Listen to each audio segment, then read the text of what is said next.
C'est bon, tu m'entends, Stéphane? C'est bon, je t'entends. Hello, comment vas-tu? Ah, ça va et toi? Ouais, super. Attends, je vais vérifier si on est bien sur YouTube. Je pense que ça devrait être bon. Je vais regarder tout de suite. Et ça a l'air pas mal cette histoire. Non, j'ai pas. Si, c'est bon. C'est parti. Voilà. Bonjour. Bah, il y a déjà des gens qui se sont déjà connectés alors que j'ai pas prévenu, hein. C'est totalement improvisé. On est en direct. Voilà. Ah, un peu de lumière. C'est bon. Bonjour à tous. Bah, écoutez, est-ce que je dois vous présenter notre invité? Enfin, mon invité. C'est rare que j'ai des invités, hein. Mais c'est souvent le même d'ailleurs. C'est souvent Stéphane. Comment ça va en Turquie, Stéphane? Bah, écoute, ça va, ça se passe bien. Comme tu le sais, ils refusent le confinement. Mais par contre, par exemple, toute personne qui arrivera de l'étranger, bon, aura 2 semaines, enfin 14 jours de suivi, soit dans un hôpital, soit dans des hôtels qui ont été réquisitionnés pour être sûr que justement il n'y ait pas de diffusion, parce qu'en plus ils ont bien compris que les tests ça fonctionne pas. Donc pour cette raison-là, tous les gens qui arriveront de l'étranger, parce qu'il y a des vols qui commencent à reprendre, ça va reprendre avec les États-Unis, avec l'Allemagne et tout ça. Donc les gens qui arriveront devront rester 14 jours en quarantaine. C'est comme ça qu'ils traitent le problème. Et sinon, bah, il y a des masques absolument partout, distribués gratuitement dans les métros, au coin des rues, etc. Ils en ont même, la Turquie en a même donné à Trump et même à la France d'ailleurs, parce que voilà, eux étaient prêts, contrairement à nous. La chloroquine, ça les fait rigoler parce que la chloroquine, même un médecin de campagne te le prescrit comme il veut, donc il n'y a pas ce problème-là. Alors maintenant, évidemment, ils sont prudents sur la suite des événements, mais en tout cas, c'est géré comme ça, pas de quarantaine. Simplement, quand il y a une fête nationale ou un truc très important, alors là, ils disent aux gens, restez chez vous 2 jours, voilà, parce que sinon, évidemment, il y aura des dizaines de milliers de personnes qui vont sortir. Sinon, tout le monde sort librement, voilà, avec évidemment quand même des protocoles de sécurité, mais tout le monde avec un masque pour le moment. Et voilà, pour l'instant, ça se passe bien. Mais évidemment, comme on sait que c'est du billard à 3 bandes, faudra voir ce que ça nous réserve derrière. Ouais, donc les restos, tout ça, c'est ouvert. L'économie fonctionne en Turquie. C'est pas. Non, alors attends, non, alors par contre, les restos ne sont pas ouverts encore. Ils vont réouvrir, mais les restos ne sont pas ouverts. Les gens peuvent se promener partout et chez leurs amis, etc. Mais ils ont quand même décidé encore de garder un petit peu les restos fermés pendant. Bon, ça pourrait reprendre d'ici une quinzaine de jours. Sinon, les restos sont aussi fermés pour le moment. Mais simplement, on peut se déplacer, donc les gens ne viennent pas fous chez eux, quoi. Déjà, c'est c'est pas mal. Alors, dis-moi, Stéphane, ce live, bon, là, moi, j'ai préparé une petite série de sujets, de questions et de sujets qu'on va développer. Euh, on va pas s'arrêter trop longtemps sur le pourquoi du comment. Est-ce que le virus existe? Est-ce qu'il a été fait par des chauves-souris ou est-ce qu'il a été fait par Ouais, on s'en fout. je pense que tous les deux, on Absolument. sait. Parce qu'il y a déjà 2 mois, on avait déjà fait un live chez moi et on savait déjà que ça avait été fait par les labos. On va pas passer trop de temps là-dessus, on sait très bien ce que c'est. J'ai envie de te demander, il y a Dupont-Aignan qui vient de faire une petite vidéo où il explique que le gouvernement français a cramé volontairement encore jusqu'à mi-mars des stocks de masques qui, soi-disant, étaient périmés alors qu'ils c'était pas le Ouais. cas. Dupont-Aignan demande une commission d'enquête, etc. Bon, encore une fois, on ne va pas s'étaler trop là-dessus. On sait très bien pourquoi le gouvernement fait ça. Moi, ce que j'ai envie de te demander, c'est toutes ces fautes du gouvernement cumulées. Alors, depuis la mère Buzyn qui a passé la chloroquine, poison vénéneux, jusqu'à la disparition des masques, l'impossibilité d'avoir de la chloroquine et du gel hydroalcoolique, etc. Et j'en passe. Il ne faut pas oublier aussi la police nationale qui a été interdite de porter des masques. Tout à fait. La volonté gouvernementale justement d'infecter la police nationale, d'infecter le corps médical en leur supprimant la possibilité d'avoir des masques. Tout ça, c'est des fautes qui ne sont pas des fautes pour moi. C'est une volonté claire et nette avec le Rivotril Évidemment. de tuer des gens. Donc c'est criminel. Moi, je sais très bien que tu partages mon avis, donc je te pose pas la question. Juste, ce que je voulais te demander, c'est à ton avis, puisqu'ils viennent de se voter une auto-amnistie, si Mhm. ça, ils vont se prendre des plaintes en masse sur la gueule. Euh, à ton avis, comment faudra les faire payer tôt ou tard? T'as une idée là-dessus? Comment les faire payer? Il faut simplement que le peuple s'éveille, c'est tout. Et il faut surtout pas focaliser sur Macron, qui n'est qu'un petit agent, un pion dans un jeu d'échecs. Le problème des gens, c'est qu'ils sont où ils sont, où ils se laissent complètement berner par tout le monde et ils regardent BFM TV, ou alors tout d'un coup une grande colère leur prend contre Macron, ce qui est compréhensible évidemment. Mais il faut qu'ils dépassent ça et qu'ils comprennent ce que c'est que l'État profond, parce que des Buzyn, des Lévy, etc., que ça soit Monsieur Macron, que ça soit Madame Le Pen, ou que ça soit qui vous voulez au gouvernement, il faudra peut-être que vous compreniez, je dis pas ça pour toi évidemment, qu'ils seront toujours là. Voilà. Donc ça, c'est un jeu de dupes. Donc le jour où les gens comprendront que c'est pas Macron, Marine, l'autre compte franc-maçon, la Mélenchon ou je ne sais qui, tout ça, ça n'a aucune importance. L'État profond, c'est ça. Alors leur faire payer, c'est le jour où les Français foutront dehors cette bande de salopards qui sont des criminels et qui, dans un État normalement souverain, devraient être pendus ou en tout cas jetés en prison. C'est un crime contre le peuple français, tout le monde est d'accord, mais tu verras que ces gens seront exfiltrés ou autres et qu'il se passera encore rien. De toute façon, effectivement, le gouvernement mali, je m'en fous du gouvernement, parce que ce sont des pions, on en aura d'autres après, ça sera la même chose. Le jour où les Français comprendront ce qu'est l'État profond, ce que sont les laboratoires pharmaceutiques, qui sont les gens qui les tiennent et qui arriveront à faire le lien dans leur tête, alors en s'en prenant à ces criminels-là, peut-être un jour on y arrivera. Voilà. Et effectivement, l'attitude de Madame Buzyn, c'est du jamais vu, mais du jamais vu. Mais ça se serait passé dans un autre pays qu'en France, elle aurait été lynchée. Je dis pas que je lui souhaite, hein, c'est pas ça, mais je veux dire, le peuple n'aurait pas pu une seule seconde supporter ça. Enfin, je veux dire, c'est inimaginable, inimaginable. Mais il se passe que maintenant, comme les gens focalisent uniquement sur Macron, qui est certes un abruti, et je pense qu'il faudrait qu'il se calme un peu sur certaines substances, mais en dehors de ça, le gars, je pense que il sera peut-être plus là, plus président bientôt, ou il sera peut-être encore président. Ça ne changera rigoureusement rien. Les présidents ne peuvent plus rien faire. On a l'Union européenne qui était un piège de Jean Monnet contre les peuples européens que les Français ont une fois de plus gobé. Et je me souviens quand on était avec Jean-Marie Le Pen ou Jean-Pierre Chevènement et qu'on essayait de dire aux gens de ne pas voter cette saloperie de traité de Maastricht, qu'on se faisait traiter de facho, de tout ce que vous voulez. Bon, bah, faut admettre aussi que le peuple a sa grande part de responsabilité, puis il faut pas qu'il vienne pleurer. Voilà. S'il veut pas s'éveiller, bah, il crèvera. Et s'il s'éveille, bah, comme on dit, mieux vaut tard que jamais. C'est tout ce que je peux te dire de cœur sur ce que je pense de ça. Je crois que c'est à peu près la même chose que tu penses d'ailleurs, parce que j'ai vu ta dernière vidéo. Il faut aussi que le peuple arrête de pleurnicher, parce que toutes les décisions qui ont été prises, c'est à cause de leur imbécilité. Donc il faut quand même appeler un chat un chat. Ah oui, mais est-ce qu'on peut rendre les gens intelligents du jour au lendemain? C'est ça Bah la non. question. Non, surtout quand on nous fout des Hanouna en prime time, etc., c'est fait pour. Donc, c'est bien le problème. Donc, s'il y a des changements, ça sera pas fait par la masse. Faut pas s'attendre à un réveil. Faut surtout pas s'attendre à une connerie. Les gens qui disent, mais les policiers se retourneront, mais jamais de la vie. Tant qu'ils auront 3 carottes à planter et qu'ils pourront manger du pâté, ils continueront à collaborer. De même pour les soldats que Macron a réarmés. Il fait acheter des drones dans des quantités extraordinaires. La chloroquine qui avait été envoyée par la Chine a été saisie par l'armée sur ordre du gouvernement.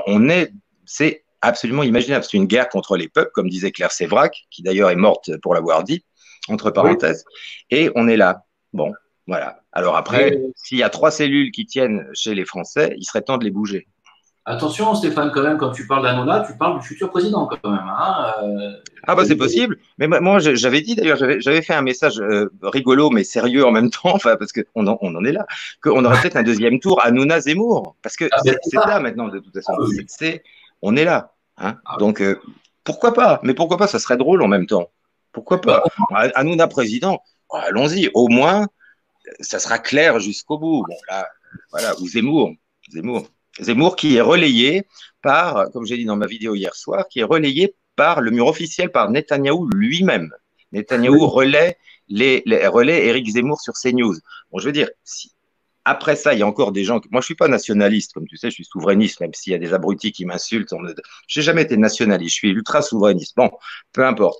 Mais si les gens n'arrivent pas à comprendre ça, et s'ils continuent à soutenir Zemmour alors que Netanyahou partage ses messages, mais il leur faut quoi? Il leur faut quoi pour se réveiller?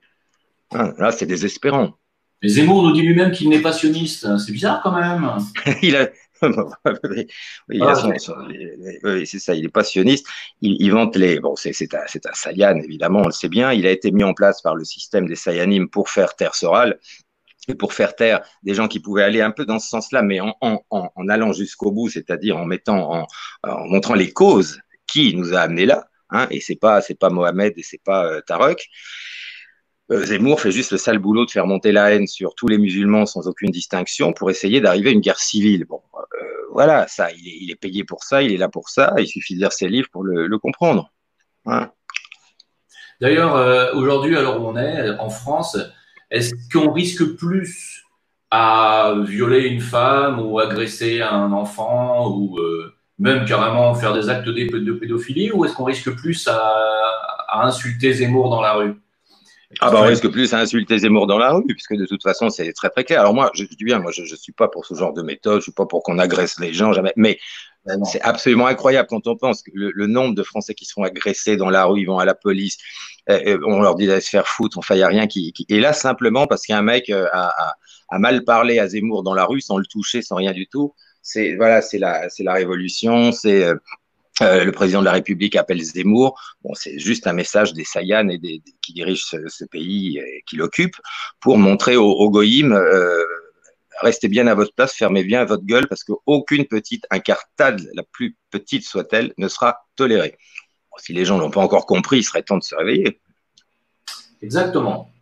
Alors, aux États-Unis, il y a Trump qui a déclaré que bon, le coronavirus était une bonne grippe des familles, bien virulent. Bon, pour lui, c'est de l'intox. C'est-à-dire que cette opération est un enfumage qui d'ailleurs, il dit pas plus que ça, mais c'est assez étrange de la part d'un chef du plus grand pays du monde. C'est quand même assez étonnant. Je ne sais pas ce que tu en as pensé. Bah, de la part d'un type qui, il y a une semaine, disait aux gens de se faire des injections d'eau de Javel dans le sang pour lutter contre le coronavirus, il y a plus rien qui m'étonne. Hein. Voilà, donc par contre, je reste persuadé que c'est mieux d'avoir Trump à la Maison-Blanche qu'Hillary Clinton et sa bande de pédosatanistes. Mais bon, le mec a un grain, on le sait, voilà. Donc je pense pas qu'il faille prendre trop au sérieux ce genre de truc. Maintenant, je crois que c'est plutôt une histoire de gros sous. Il veut faire payer la Chine pour ce virus. Donc un jour, il dit que la Chine doit payer des centaines de milliards, etc. Le lendemain, il voit que ça va pas se passer, il change. Enfin, je pense que c'est plutôt une guerre économique qui se joue. Il faut pas trop prendre au sérieux, à mon avis, les déclarations. Parce que bien malin, celui qui peut dire si c'est juste une petite grippe ou pas. De toute façon, la volonté du système d'éliminer 80% de la population, elle est bien réelle. Hein. Donc, que ça soit une petite grippe ou pas, je sais pas, mais enfin, c'est pas exactement là où ça semble aller, puisque on a beau essayer de ridiculiser Montagnier, c'est pas un clown. Il y a beaucoup de pays qui sont mieux préparés que nous, qui ont eu les mêmes, qui ont eu qui ont vu la même chose, c'est-à-dire qu'il y avait des séquences très larges du HIV et que c'était donc une manipulation, en tout cas clairement humaine. Alors, est-ce que c'était soi-disant pour avoir un vaccin contre le sida ou pas, on ne sait pas. Mais personne aujourd'hui peut juger les conséquences de ça dans quelques mois. En tout cas, il y a déjà des gens qui avaient eu le Covid-19 qui s'en sont tirés très bien, etc., mais qui, quelques semaines après, perdent leur défense immunitaire. Donc, il faut quand même se méfier. Moi, je suis pas en train de paniquer les gens. Au contraire, il faut rester, il faut sortir, il faut arrêter ces conneries. Bon, mais on ne sait pas ce qu'il y a là-dedans et comment ça va se décliner dans les mois à venir. Voilà. Donc, faut rester prudent. Alors, j'ai entendu un policier, je ne sais pas si c'est un policier ou quelqu'un de plus gradé, mais en tout cas, ça fait partie des forces de l'ordre américaines qui disait qu'il n'était pas question pour lui de forcer les gens à rester confinés, de les empêcher de sortir, d'être violent avec eux, que c'était anticonstitutionnel, et que la police américaine respecte avant toute chose la Constitution américaine et qu'il n'est pas question de passer une tyrannie, même provisoire, même pour cause sanitaire. J'ai trouvé ça remarquable, je ne sais pas si tu l'as vu. Et je me suis demandé pourquoi on n'a pas une police aussi intelligente et respectueuse de notre Constitution en France. Moi, j'ai envie de te poser la question, comment faire pour faire venir les forces de l'ordre du côté du peuple? Impossible, j'y crois pas. Pas en France. Pas en France. Parce qu'on a beau dire ce qu'on veut, mais aux États-Unis, il y a quand même cette constitution qui permet de pouvoir critiquer ce qu'on veut. Enfin, il y a une liberté d'expression totale. Bon. La France vit dans ce cauchemar qui a lobotomisé le pays entier depuis des décennies à coups de nuits et brouillards et de manipulations absolument inimaginables qu'on est obligé de se taper du matin au soir, comme dit Dieudonné. Là, j'en veux plus, si, bouffe, ferme ta gueule. Voilà, on est là. Il y a deux générations de Français ont été lobotomisés totalement. Donc, il n'y a aucun réveil à attendre, malheureusement. Malheureusement, je n'y crois absolument pas. Je ne pense pas un seul instant que la police française deviendra plus intelligente qu'elle ne l'est. Déjà, elle est contrôlée totalement par qui on sait en haut de tout ça. Donc, non, je ne crois pas. Tant qu'ils auront 3 carottes à planter et un peu de pâté à bouffer, ils resteront à tabasser le peuple comme ils l'ont fait pour les Gilets jaunes.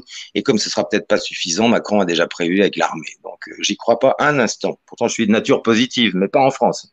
Par contre, aux États-Unis, oui, ne serait-ce que par ces amendements qui permettent de parler, il y a quand même, je ne dis pas que les gens enfin si, les gens, même les plus bêtes, sont plus intelligents que parce qu'ils ont été moins manipulés, même s'ils le sont aussi, mais ils ont accès à d'autres choses qui ne sont pas interdites, ils peuvent se faire une idée, ils sont l'idée qu'ils veulent, c'est quand même différent. Donc même les États-Unis, qui sont quand même pas un exemple, sont au-dessus de nous, mais c'est pas un hasard. La Nouvelle-Jérusalem, c'est pas New York, hein, c'est Paris, donc faut le comprendre. Voilà, pour tous les kabbalistes, ils te le diront. Voilà, donc on est là. C'est pour ça que non, je ne vois pas d'espoir, ou alors oui, par une petite minorité, mais en tout cas un éveil massif, non.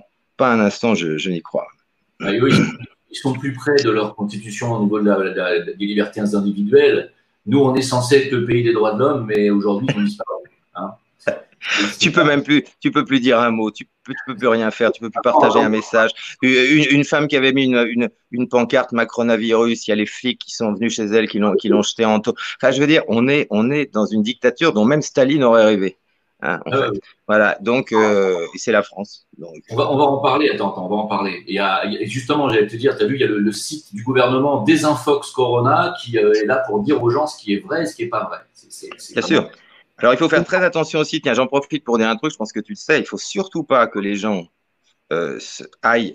Il y a une application, il ne faut surtout pas qu'ils la téléchargent parce qu'ils seront fliqués totalement. On pourra même venir les chercher ou chercher leurs enfants chez eux, puisque maintenant on en est là. S'il y a des cas d'une famille où un enfant est positif, on va venir chercher ton gosse et aller le foutre. On ne sait pas très bien où. On en est là.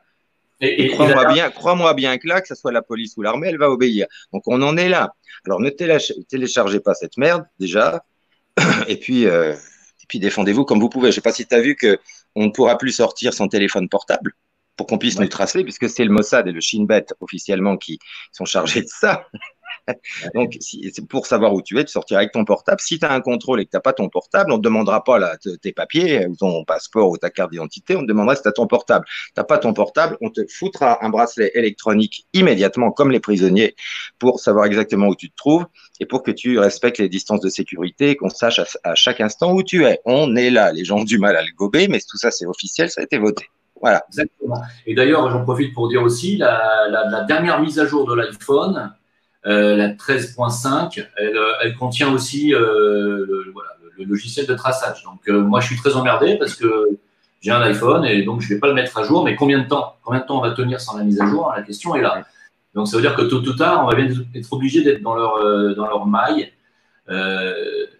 Alors, il y a aussi. Il y a une chose aussi intéressante à dire. Alors, c'est pour ça que je dis, bien évidemment, ce gouvernement est une calamité absolue, mais tout ne vient pas d'eux. Il y a des choses beaucoup plus profondes et beaucoup plus graves. Par exemple, j'ai appris tout à l'heure qu'il y a des sociétés extrêmement puissantes et des banques qui ont lancé des processus d'obligation des employés d'être testés et que tout ça soit diffusé. Enfin bref.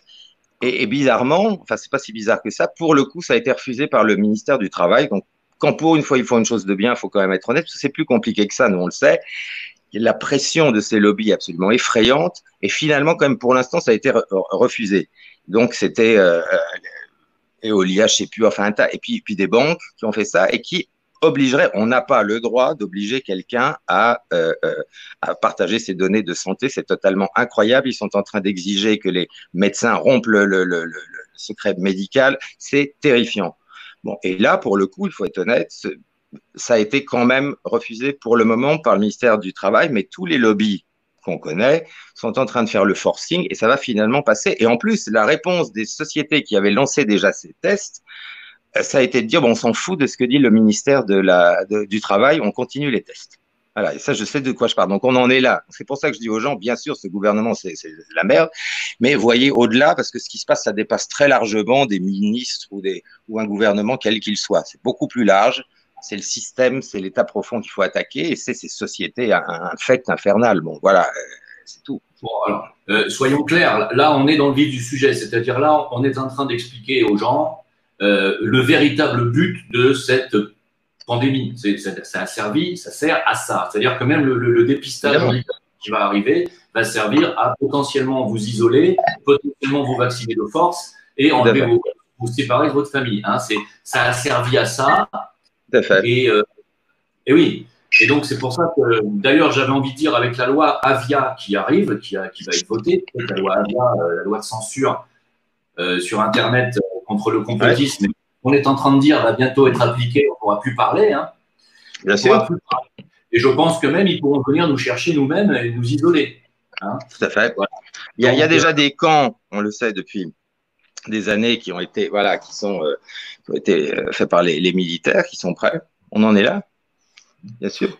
Et il y a encore pire. C'est-à-dire, et là même, alors c'est très intéressant parce qu'il y a des juifs qui commencent à comprendre et à s'inquiéter de ça. À force de ne pas vouloir dire un mot contre le CRIF, etc., ils se rendent compte, par exemple, ce qui s'est passé, au départ, il y a eu plus de 800 médecins qui ont porté plainte contre Madame Buzyn. Bon, voilà. Qu'est-ce qui s'est passé après? Le CRIF a fait un communiqué en disant que tous ces gens étaient des pétainistes, des nazis, des antisémites, etc. Il se trouve que la plupart de ces médecins sont juifs. Voilà, donc, mais c'est pour montrer l'absurdité de la merde dans laquelle on est, si tu veux. Donc, voilà, donc le jour où on va se désolidariser, où les compatriotes juifs vont se désolidariser de ces conneries-là et de ces gens-là, on aura peut-être un espoir, parce que là, il faudra que tout le monde soit ensemble, parce que tout le monde va bouffer la merde. Hein. S'ils pensent que c'est les Sayanim qui vont les protéger ou protéger les autres, tout le monde va y passer. Donc, il faut sortir de ce cauchemar. Comment peut-on oser traiter d'antisémites des médecins qui poursuivent une femme qui est coupable de crimes d'État? Enfin, je veux dire, c'est inimaginable. Mais je veux dire, là, c'est la caricature de la caricature. C'est incroyable.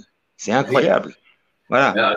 Et ils sont furax, ça c'est sûr. Et c'est pour ça que comme les gens au pouvoir savent que vraiment les gens sont furax, et les médecins et les chirurgiens, les anesthésistes, les infirmiers, tout ce que tu veux, ils s'auto-amnistient pour que rien ne leur arrive. Et puis il y aura peut-être des gens qui vont être exfiltrés pour pas avoir à subir la colère du peuple. Mais il se passera rien parce que ce sera par la force de plus en plus. Et là, peut-être que les gens réfléchissent. Hein.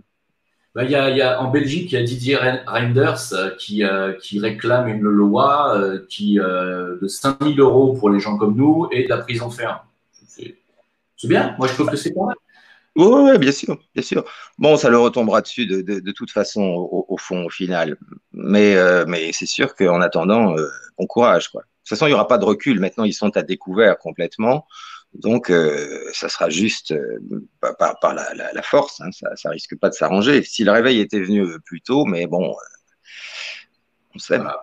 Les gens comme nous, on est clairement en danger quand même aujourd'hui. Hein. Il faut quand même que les gens qui nous écoutent ou qui nous suivent, que ce soit Soral, que ce soit toi, que ce soit bon Diodo, ça fait longtemps qu'il est en danger. C'est pour ça que je l'ai soutenu depuis le départ. C'est tellement incroyable ce qu'il a subi. Lui, ce qu'il a subi, tout le monde va le subir tôt ou tard finalement quelque part. Tout à fait. Tout à fait, c'est exactement ce qu'on dit. Tu sais, on disait ça, on s'en prend à ton voisin, tu dis, bon, on s'en fout, c'est pas moi, on s'en prend à ton cousin, on s'en fout, c'est pas moi. Puis le jour où on vient te chercher toi-même, il n'y a plus personne pour te défendre. Et c'est là. Et comme la France, malheureusement, est beaucoup plus touchée par ça, parce qu'il y a des pays comme la Turquie ou d'autres, ou même le Maroc d'ailleurs, qui sont quand même plus solidaires sur des choses comme ça. La France, c'est vraiment le chacun pour soi, l'égoïsme total, et c'est totalement ridicule. C'est d'ailleurs pour ça que c'est la France qui a été choisie comme Nouvelle Jérusalem, parce que les gens n'ont pas cette notion-là, ne se défendent pas entre eux. J'ai un ami policier de haut grade qui me raconte des trucs absolument incroyables. Il est écœuré, il me dit je pourrais vomir le nombre de lettres de dénonciation qu'il a pu y avoir, qu'ils ont pu recevoir parce que un tel est sorti et qu'il avait peut-être pas son papier ou qu'il est resté trop longtemps dehors. Mais c'est voilà où on en est. Alors si tu veux, ça donne tellement la gerbe qu'après ça tu te dis bah finalement quand on est là. C'est absolument. Non, mais c'est absolument sidérant. C'est sidérant, oui. C'est sidérant. Alors, la prochaine étape du plan, à ton avis, c'est quoi? Bon, pour moi, c'est le dépistage obligatoire et la vaccination obligatoire qui arrive avec, bien entendu, le brevet Microsoft 060606 qui va vous pister, vous traquer de A à Z. Moi, pour moi, c'est l'étape immédiate qui va arriver à la rentrée. Est-ce que toi, tu as envie de rajouter autre chose? Je pense que on va là déconfiner, les gens vont se rendre compte que, moi je reste sur ma position, hein, je m'en fous que ce soit partagé ou pas, que ce Covid-19 est beaucoup plus dangereux qu'on le dit et que c'est du billard à 3 bandes ou plus, que dans les mois qui suivront, il y aura une modification du schéma, enfin que le virus peut muter, qu'il y aura une telle panique dans quelques mois dans la population qu'ils n'auront même plus besoin de faire aucun geste et que c'est le peuple, en tout cas en France, mais qui ira se jeter sur le vaccin de Bill Gates. Voilà ce que moi je pense par rapport au ce qui va se passer. Déconfinement, les gens se voilà. Et évidemment, c'est pas le fait le confinement ne sert plus à rien, ça on est bien d'accord, il faut absolument arrêter avec ça. Mais ceci étant dit, je pense que moi je fais confiance à Montagnier, qu'on l'aime ou pas, moi je le connais depuis 15 ans, etc. Et c'est pas un clown. De toute façon, un type dont on a sali la page Wikipédia en 2 secondes et ajouté des centaines de trucs pour tout ce qui sort, enfin pour le diaboliser à ce point-là, ça montre qu'il gêne et qu'il faut qu'il ferme sa gueule. Donc ça montre que quand même il y a une raison. Enfin c'est juste logique. Hein. Et vu ce qu'on lui a fait après son passage sur CNews, voilà. Et il est loin, mais très loin d'être le seul à avoir trouvé ça. Et donc, il y a une inquiétude dans certains pays plus évolués, malheureusement, enfin, en tout cas, moins pourris que le nôtre, enfin, voilà, qui se disent, mais qu'est-ce que ça va donner? On n'en sait rien, mais qu'est-ce que ça va donner? Comment ça va se passer quand on a des larges séquences de HIV, comment ça va pouvoir agir ou ne pas agir sur le système immunitaire ou autre. On sait que il y a déjà des cas de gens qui ont des défenses immunitaires qui partent en couille de tous les côtés, dont on a remarqué qu'ils avaient été positifs au Covid-19, qui n'avaient à peu près rien eu, la plupart, enfin ils s'en sont sortis effectivement comme une mauvaise grippe, comme on dit, mais ceci étant dit, il y a ça dedans, et il va falloir attendre quelques mois avant de comprendre où ça va nous mener. De toute façon, vu le but du nouvel ordre mondial, on le sait, et de la haute maçonnerie, c'est quand même l'élimination d'une grande partie de la population, puis évidemment les vieux, puis tout le reste, mais pas seulement. Donc de toute manière, par logique, ça va pas juste s'arrêter comme ça, que ce soit le Covid-19, le Covid-20 ou mon cul sur la commode, ils vont continuer leur merde. Mais avant de se dire que le Covid-19 c'est juste une petite grippe, il faudrait peut-être écouter des gens euh, plus spécialistes que nous sur le sujet. Montagnier est tout sauf un clown. On s'était foutu de sa gueule avec son histoire des mémoires de l'eau, qui pourtant est quelque chose de tout à fait intéressant. Mais évidemment, comme la plupart, comme dans les milieux musicaux ou autres, les gens qui sont dans le milieu scientifique sont juste des petits fonctionnaires à la con et que dès qu'il y a une innovation, ils crachent dessus avant même que ça ait commencé. Il s'en est pris plein la gueule, mais c'est pas du tout clownesque. Et le fait de le voir se faire ridiculiser, se faire attaquer de cette manière-là, ça montre que quand même, il doit pas avoir tout à fait tort. Voilà mon avis, quoi. Alors, écoute ça, Stéphane, parce qu'on vient de me l'envoyer. Je remercie d'ailleurs ma communauté qui m'écrit beaucoup de mails tous les jours. J'en ai au moins 400 à décortiquer. Mais dans les 400 mails, je reçois des choses étonnantes. Alors, comme on est 1549 personnes en live maintenant, ça tombe très bien parce que je vais pouvoir le dire devant tout ce monde-là. Écoute bien ça. Hein. Après le coronavirus, ça c'est une nouvelle qui vient de tomber. Hein. La découverte d'une nouvelle maladie transmise par le rat à l'homme. Ouais. D'accord. Un nouveau virus transmis par les rats, disent-ils. Prochaine maladie de grande ampleur. On appelle ça le VHE du rat. Selon les médecins chinois, il y a déjà des dizaines d'habitants de Hong Kong qui ont été testés positifs à l'hépatite E qui proviendrait de ça. Donc, une future maladie qui toucherait le foie et donc une future pandémie qui arriverait. Voilà. Tout à fait. C'est bien. Tu ajoutes à ça, c'est ce que j'avais entendu aussi, et tu ajoutes à ça qu'il y a quelques jours, moi j'ai des amis agriculteurs, etc. Il y a une maladie qui circule actuellement chez les animaux en France. Il y a des animaux qui crèvent de partout, on ne sait pas pourquoi. Ils sont en train de… Voilà, c'est tout. C'est clair. Ils ne vont pas lâcher là. Qu'on appelle ça Covid ou autre chose, ça va évidemment s'accentuer. Voilà. Et tous les élevages français, pour nous obliger à ne bouffer que la viande empoisonnée du traité transatlantique, etc., tous nos agriculteurs seront attaqués, ils devront abattre leurs animaux parce qu'ils leur ont balancé un virus. C'est tout, c'est ça. Il ne faut pas oublier que Bill Gates lui-même a dit que le coronavirus c'était que le premier jet d'une grande série de pandémies à venir. Donc, je pense que… Évidemment. On est prévenu. Hein. Voilà. Oui. Ah bah oui. À ton avis, le futur économique, social, famine, on arrive dans le chaos ou on va arriver à s'en sortir? Bon, là, non, on arrive dans le chaos. Déjà, je suis désolé, mais je ne peux pas mentir, on arrive dans le chaos total. et l'esclavage total. C'est-à-dire qu'en plus, bien évidemment, on prend l'exemple, il y aura plus bientôt que des restaurants de luxe pour les milliardaires et des McDo pour les autres. Tout le reste, c'est terminé. De toute façon, le mec qui fait sa bonne petite bouffe dans une petite brasserie, etc., à la française, c'est terminé. Ils sont tous en faillite. Donc, qu'est-ce qui va se passer? Bien évidemment, il faudra qu'ils trouvent un autre métier, comme dit Jacques Attali. On les réemploiera autrement. Ils vendront pour un euro symbolique tout le travail de leur vie, qui sera racheté évidemment par les grands groupes. Et puis, tu n'auras plus que voilà, les restaurants ultra sécurisés à des prix absolument incroyables pour les milliardaires, et puis les McDo pour le peuple. Voilà, c'est tout. C'est clair au moins. Voilà. Et là, je parle de ça. Les agriculteurs qui se pendaient déjà avant, tu peux imaginer ce qui se passe, et maintenant leurs animaux, tu verras dans les jours qui viennent, sont attaqués. Enfin, il y a aussi des virus, des trucs incroyables. Ils sont obligés d'abattre tous leurs élevages. On est là. On est là. On est là et je crois que les gens qui sont aveuglés par la joie du déconfinement qui arrive ne voient pas ce qu'il y a derrière. Alors, je ne veux pas gâcher, voilà, parce que dans 2 jours, les gens vont pouvoir enfin sortir, prendre l'air. Je ne veux pas leur gâcher ce bon moment. Ah bah non, ça c'est sûr que c'est une bonne chose. Mais maintenant, qu'ils en profitent tous et qu'en même temps, ils essaient d'anticiper et de lutter, mais de lutter pas seulement contre un chef d'État, quoi que Macron soit, et Dieu sait, je suis pas un fan, enfin ça, les gens qui me suivent le savent, mais c'est une fausse piste de ne s'en prendre qu'au chef de l'État qui est juste un pion. C'est ces putains de structures, ces laboratoires pharmaceutiques infects et tous ces lobbies cachés, les Bilderberg et toute cette merde qu'il faut absolument atteindre, mais les gens ne connaissent pas ça. Ils restent focalisés la plupart du temps sur le chef de l'État. On s'en fout. Voilà. Alors, au niveau des futurs conflits, tout à l'heure, tu as évoqué une montée de tensions entre la Chine et les États-Unis. Bien entendu, nous, on sait pertinemment que c'est les Américains, l'État profond américain qui a fait ça et qui se permettent en plus d'accuser les pauvres Chinois. Et les Chinois qui sont en train de répondre assez violemment en disant ils ont des questions sans réponse. Par exemple, ils disent les USA sont le seul pays à ne pas avoir signé de convention internationale sur les armes biologiques. Pourquoi? Les USA possèdent plus de 1000 labos P3 dans le monde et plus de 13 labos P4. Pourquoi? Plus de 400 fuites officiellement reconnues aux USA avec de nombreux morts. Comment? Dans quel but ont-ils dit?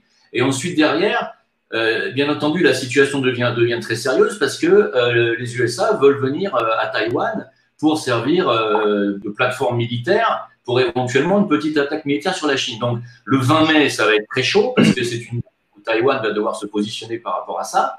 Est-ce qu'on risque, à mon avis, un déclenchement d'un foyer chaud en mer de Chine? C'est tout à fait possible. Je ne sais pas ce que tu en penses.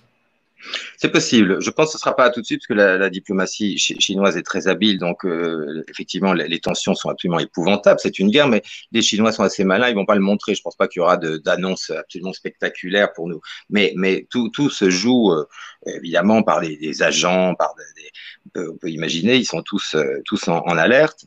De toute manière, la situation économique des États-Unis est désespérée. Ils ont emprunté à la Chine depuis des années, ils leur doivent un fric fou, ils peuvent pas leur rembourser. Alors maintenant, ils essaient de les empoisonner. Voilà, c'est tout, ça s'arrête là. Et en plus, la Chine avait accepté ses prêts aux Américains en contrepartie d'une aide militaire qui n'est jamais venue. Et quand ils se rendent compte qu'on leur chie dans leurs bottes, effectivement, on peut s'attendre à tout. Mais je pense qu'il y a encore un peu de temps avant que ça pète vraiment. Ils vont essayer jusqu'au bout de montrer un visage calme, mais tout ça se joue effectivement. Et effectivement, j'étais assez déçu pour le coup de la réaction de Trump, là, en l'occurrence, de taper, de taper sur les Chinois, alors que d'habitude, par exemple, il est plus modéré que ça avec son copain de Corée du Nord ou autre. Voilà, mais ça pue. En tout cas, tout se joue par les services. Et ils s'attendent tous, de toute façon, à de nouveaux virus qui seront balancés là où là. On est dans une guerre mondiale, mais une guerre bactériologique, c'est tout. Voilà. Alors, à la réponse du gouvernement chinois qui dit pourquoi les Américains ont 13 labos P4 dans le monde, effectivement, pourquoi? Qu'est-ce qu'ils fabriquent avec les virus? Pourquoi est-ce qu'ils ont besoin d'aller les traficoter? La question est... Et en fait, la réponse, on ne l'a pas. Si on considère que ce gouvernement ou cet État profond n'est pas criminel et n'a pas d'intention criminelle, effectivement, on ne comprend pas pourquoi. Mais si on se dit qu'ils ont des intentions criminelles et pandémiques, voire plus, c'est-à-dire de diminuer la population mondiale de manière drastique, à ce moment-là, ça devient logique. Ils ont parce qu'ils veulent nous balancer des pandémies sur la gueule. afin, bien entendu, ensuite de mise en esclavage et de réduction de la population. Je pense que c'est clair. On est De toute d'accord. façon, les États-Unis ne se sont basés pour survivre que sur des génocides, des guerres et des massacres depuis leur création. Donc, il n'y a pas de raison que ça change. Bon, ça, c'est comme ça. Donc, effectivement, il faut s'attendre à tout. Maintenant, on pouvait miser, on pouvait tabler sur la guerre entre le FBI et la CIA. On sait que le FBI est à 90% avec Trump, la CIA à 100% pour Hillary Clinton et tout ça. Bon, il y a des guerres internes qui se jouent. Je pense que pour l'instant, Trump est plus préoccupé par sa réélection et qu'on va avoir droit, et ça tant mieux finalement, à des déballages encore sur l'affaire Epstein et sur toutes les saloperies des satanistes, de la mère Abramovic et toute cette merde, ça c'est bien. Maintenant, j'espère que Trump sera assez modéré pour pas vraiment faire monter la tension davantage avec la Chine, parce que ce serait une bonne idée pour personne. Maintenant, on va voir. Jusqu'à maintenant, quand même, ce qu'il faut lui reconnaître, il était relativement non interventionniste, essayait plutôt de trouver du boulot aux Américains plutôt que d'aller foutre la merde dans tous les pays du Moyen-Orient. Mais espérons qu'il a encore la marge de manœuvre et qu'il a encore sa tête et qu'il va bien se rendre compte de ce qui pourrait se passer. Parce que là, le jour où la Chine s'éveillera pour le coup, si vraiment il leur chie trop dans les bottes, bah, bon courage à tout le monde. Hein. Oui, alors oui, d'autant qu'on a vu que Bill Gates avait fait des petits tours en avion, il a fait quelques loopings en avion dans le Lolita Express, Ouais. et qu'à l'heure où on se parle, il y a des centaines de milliers d'Américains qui réclament l'arrestation pure et simple de Bill Gates. Ça aussi, on va voir où ça va mener. Tu penses que ça pourrait aboutir quelque part, franchement? Oui, je pense, parce qu'en plus, on pense savoir où se situe la... Enfin bon, ça, peut-être pas des choses à dire. En tout cas, je pense que celle qui... L'ami d'Epstein qui, on va dire, lui livrait de la chair fraîche, etc., elle est toujours en vie. Euh, Il y a visiblement, on va dire, des gens qui savent où elle est. Elle pourrait peut-être parler. Voilà, faut voir. Ça sera à suivre. Faut voir, faut voir. Alors, tu as vu qu'en Russie, ce fameux colonel, dont j'ai oublié le nom, je suis désolé, a dit devant 100 millions de téléspectateurs russes que toute cette pandémie était en fait une attaque sioniste, de l'élite sioniste organisée. Oui, oui, bah, très bien. Très bien. Ça serait bien que Poutine fasse de même, d'ailleurs. Ça serait plus clair, parce que pour l'instant, je comprends pas très bien la Russie communique pas. Remarque, ils ont peut-être raison de pas communiquer pour le moment, mais ça serait bien quand même qu'ils éclaircissent un peu ce qu'ils comptent faire et comment, et voilà, on verra. Moi, je resterai prudent là-dessus, mais en tout cas, oui, ça montre bien que bon, de toute façon, même si Poutine a aussi des oligarques d'où on sait qu'effectivement, c'est pas les copains de Soros ou de Rothschild, c'est d'autres, c'est une guerre, c'est deux mafias différentes.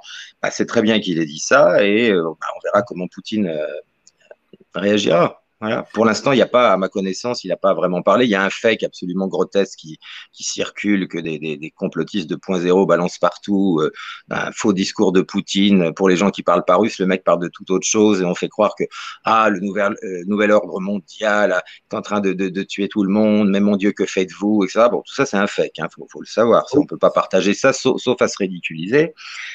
Par contre, on attend tous, je pense, la réaction de Poutine. En tout cas, s'il a laissé dire ça à son général, c'est plutôt bon signe. Bah, on va voir comment la Russie agira. Mais évidemment, enfin, on sait bien de toute façon que c'est un pensionniste, ça, il n'y a pas de doute. C'est ce que j'allais dire. Il communique pas, mais il laisse quand même parler un colonel devant 100 millions de personnes. Donc, quand même, Voilà.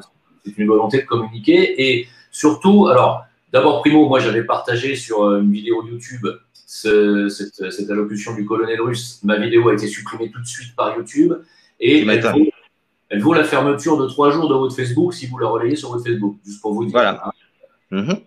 D'ailleurs, pour ceux qui veulent rester sur Facebook, restez-y uniquement pour partager des photos de famille. Hein, parce que si vous voulez être sur Facebook pour partager des informations dites complotistes, vous êtes cuit. Hein, oui, maintenant, il faut partager des photos de chats, des concours de paix, tout ça passe. La gueule de Hanouna, voilà. Mais en dehors de ça. Oui, c'est ça, voilà. Hein, c'est pas la peine d'espérer plus de Facebook. Je pense que tout le monde a... Alors, moi, j'ai envie de te parler un petit peu de l'eschatologie. Est-ce que tu connais un peu l'Apocalypse de Jean oui, bien sûr. Oui, bien sûr. Et c'est pour ça que je t'avais demandé ce petit live aujourd'hui. Les tribulations.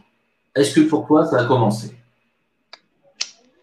Excuse-moi, j'ai pas entendu la dernière phrase. On est déjà dans les tribulations, à ton avis. Oui, oui, bien sûr. Bien sûr. On est- De toute façon, l'Apocalypse de Jean, bon, alors, il y a aussi autre chose, c'est à confirmer, mais en même temps, quand on parle du siège du mal aussi, on parle du Vatican, hein, bon, c'est la plaque tournante du trafic de drogue. Il semblerait, mais on n'est pas sûr, c'est pour ça, alors là, je ne veux pas me mouiller, parce qu'on n'a pas la confirmation, mais c'est quand même assez intéressant. Il paraîtrait que le pape François est aux arrêts, et étrangement, ça c'est plutôt une bonne nouvelle, on voit Benoît XVI qui communique de plus en plus, parce que lui aussi, il a été coincé là-dedans, alors c'était le seul pape viable. Et donc, il faudra voir ce qui se passe par rapport à ça, hein. C'est assez intéressant quand même. En tout cas, que François soit aux arrêts ou pas, il est bien dans la merde, et toute la clique du Vatican aussi, pour non seulement des actes de torture, de pédophilie, des choses comme ça qui touchent toute la curée, cette curée de merde là, et en plus, évidemment, le trafic de drogue et autres. Donc, il semblerait qu'il y ait vraiment de l'eau dans le gaz. Moi, j'étais assez content de voir Benoît XVI réapparaître, qui d'ailleurs va publier dans quelques jours un énorme livre de plusieurs milliers de pages que je conseille aux gens, parce que c'était quand même un sacré personnage. Et voilà, donc déjà, je pense qu'il va se passer bientôt quelque chose au Vatican, hein, mais alors du lourd, hein. De toute manière, l'antipape qui est décrit dans l'Apocalypse et dans d'autres, même dans certains autres livres, dans les Saint-Malachie, etc. Bon, l'antipape, c'est le pape François, ça, je crois que c'est clair, c'est un sataniste, c'est une pourriture, bon, je crois que, bon, voilà. Donc, je pense qu'il y a un truc qui va venir de là, déjà. Sinon, sur le plan de l'Apocalypse de Jean, alors il y a deux choses. L'Apocalypse de Jean, on sait très bien ce qu'est la bête, c'est voilà, c'est le 666, personne ne pourra plus sortir, ne pourra plus bouger, ne pourra plus vivre sans être marqué du sceau de la bête. Bon, on y est effectivement. Alors, est-ce qu'on y est parce qu'une prophétie se réalise, ou est-ce qu'on y est parce que des gens se servent de textes pour que ça se réalise, comme c'est le cas aussi beaucoup dans la mystique juive ou autre? Ça, j'en sais foutre en rien, et ça m'intéresse pas trop. Mais on y est, il y aura pas de recul. Bon, voilà, ça d'une part. Et puis d'autre part, tiens, ben, il y a un livre que je conseillerais assez aux gens de lire. Mais je ne veux pas trop en parler comme ça, parce qu'après, les gens vont prendre des extraits puis vont me faire passer pour un. Voilà. Je sais, dès qu'on commence à parler d'un sujet qui est un tout petit peu ésotérique, on passe pour un sorcier. Enfin, tu connais le truc. Donc, la race à venir, celle qui nous exterminera, d'Edward Bulwer Lytton, qui est un livre absolument génial. C'était l'auteur de Zanoni aussi, qui est un roman initiatique assez connu. S'ils peuvent trouver le livre, qu'ils le lisent, et puis ils verront certaines choses. Ils verront les choses peut-être un peu autrement, et ils verront qu'en fait, tout ce qui arrive, c'est uniquement par messianisme. Voilà. Donc, ça leur donnera un peu une autre image, parce que c'est pas la question de croire ou pas en certaines choses, c'est la question de savoir qu'il y a des gens qui croient en certaines choses et qui rendent ces choses réelles. Quand ils auront compris ça, ils arrêteront de se moquer des gens qui essayent de les éveiller dès qu'on touche à un sujet qui ne contrôle pas, quoi. Et d'ailleurs, c'est l'avocat Kennedy, de la dynastie Kennedy, qui a récemment déclaré que Bill Gates poursuit un idéal messianique. Il l'a dit clairement. Bien sûr, mais évidemment, bien évidemment. C'est pour ça, je veux dire, au niveau, pour moi, mais ça n'engage que moi, bon, il y a cette espèce de folie sur l'antéchrist en permanence, il y a des films là-dessus. Il y a 15 ans, on disait c'est George W. Bush, c'est l'antéchrist. Après, on a dit c'est Obama. Après, on a dit c'est Macron. Après, on a dit non, bon, ça, il faut arrêter les conneries. S'il devait, sur le plan vraiment symbolique, sur le plan de l'égrégore, y avoir un antéchrist, c'est Bill Gates. C'est Bill Gates par son pouvoir sur Microsoft, son pouvoir sur le net, sur www qui en cabale signifie 666, par ses vaccins, par la marque de la bête, et qui se fait passer avec ses fondations pour un type qui aide l'humanité. C'est exactement comme ça que l'antéchrist est décrit voilà, dans tout ça. Donc, mais bon, encore une fois, je veux dire, faut pas, je ne pense pas dans une prédestination. Ah voilà, c'est l'antéchrist, il est né. Non, c'est que des gens comme ça veulent entrer dans l'histoire en se définissant eux-mêmes par rapport à ce messianisme, et donc ils décident, bah tiens, c'est moi qui vais être l'antéchrist. Et ils réalisent une prophétie par le fait de s'auto-intituler, de choisir ce rôle-là. Voilà, c'est ça que je veux dire. C'est pas des délires ésotériques de savoir avec les cartes où est l'antéchrist ou tout ça. C'est que c'est exactement un plan messianique, et le plan de Bill Gates, et il y va à fond. Voilà. Oh. D'ailleurs, pour les gens qui nous écoutent et qui ne le sauraient pas, le brevet, le dernier brevet Microsoft qui va être intégré probablement dans le vaccin, qui est par des nanotraceurs, porte le numéro 060606. Donc ça, c'est pas un hasard. Bien évidemment. Évidemment. C'est la marque de la lettre, elle est là. Hein. Bien évidemment. Alors là, il y a cette pauvre Juliette Binoche que j'aime bien et qui a un certain courage, qui s'en prend plein la gueule et qui se fait insulter et menacer d'absolument partout parce qu'elle a dénoncé ça. Alors là, elle a des couilles pour le coup, mais j'ai vu aujourd'hui des réactions même de ministres français ou autres, ou je sais pas quoi. Enfin, ça pète de tous les côtés. Elle s'en prend plein la gueule. Voilà. Mais en tout cas, félicitations à elle, au moins d'avoir eu les couilles de faire ça. Ça nous change un peu toute cette bande de lâches et de putes qui bouffent à tous les râteliers. Au moins, j'ai trouvé ça quand même classe. Absolument. Et d'ailleurs, j'allais dire, elle au moins, elle n'est pas le lindon de la farce. Voilà, on sait qui est lindon. Bon, enfin, moi, je sais. En tout cas, voilà. Mais c'est toujours les mêmes. Hein. Voilà. Bruel, lindon, tout pareil. Bon. Voilà, de Monte-Carlo entre deux parties de poker, il va sauver la France, celui-là aussi. Dis-moi, dans l'Apocalypse, pour y revenir, il y a 4 bêtes. Il y a 4 bêtes, dont une qui a 7 têtes et 10 cornes, si ma mémoire est bonne. Est-ce que les 10 couronnes. Est-ce que pour toi, couronne, est-ce que ça pourrait être coronavirus, couronne, ça pourrait être... Bien sûr. Bien sûr, puisque c'est Keter en hébreu, c'est là, quand tu vois l'arbre séphirotique, hein, qui va de Malrout, qui est le royaume, jusqu'à Keter, qui est la couronne. Bon, c'est évidemment, ça a été choisi pour ça. Et le chiffre 19, qui est très important dans l'islam d'ailleurs, mais qui est aussi dans le tarot, qui est utilisé beaucoup par les kabbalistes, c'est le soleil, c'est la dernière carte d'un cycle qui se termine avant l'arrivée de l'enfant roi. C'est-à-dire de Horus. Bon. Donc ça marque pourquoi, moi je ne sais pas, j'en sais rien, pourquoi on a donné le nom de Covid-19, pourquoi pas 18, 3, 55, etc. Ça veut dire quoi? Pourquoi avoir choisi ce chiffre qui a une symbolique très très particulière et pourquoi appeler ces trucs-là? Alors on dit oui, mais ça ressemble au microscope à une couronne, très bien, bon. Mais enfin, effectivement, au niveau de l'arbre séphirotique et de la Kabbale, la corona c'est la couronne, c'est Keter.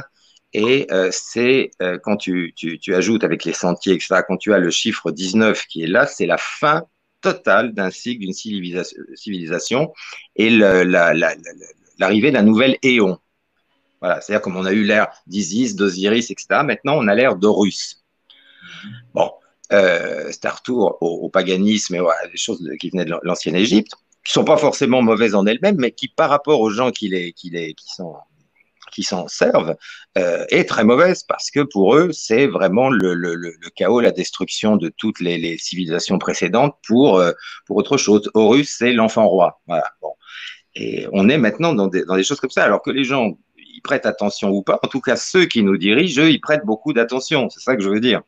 Mais on sait que c'est un sujet toujours difficile à aborder, puisque vu le niveau de partie de la dissidence et des nations 2.0, dès que tu ouvres ce sujet-là, tu as un connard qui va te traiter d'occultiste ou de je sais pas quoi. Mais les gens qui agissent sur notre vie quotidienne, eux, accordent une importance absolument fondamentale à ça. Il suffit de voir Podesta, l'autre, là, Abramovic, tout ça, ils sont complètement là-dedans. Madonna et la Kabbale, etc. Bon, donc, dans le showbiz, dans les milieux très élevés, enfin très élevés, je veux dire, des podestas, de ces gens-là, ils nagent là-dedans. Donc, évidemment, que ce soit par autodétermination ou pas, c'est bien réel. Et en tout cas, ils sont là pour le faire devenir réel. Donc, il faudrait y porter un peu plus d'attention, évidemment, sans tomber dans la folie, sans connaître exactement la Kabbale. Mais là, c'est très sérieux. J'aimerais bien savoir, moi, pourquoi on a appelé ça le Covid-19, effectivement.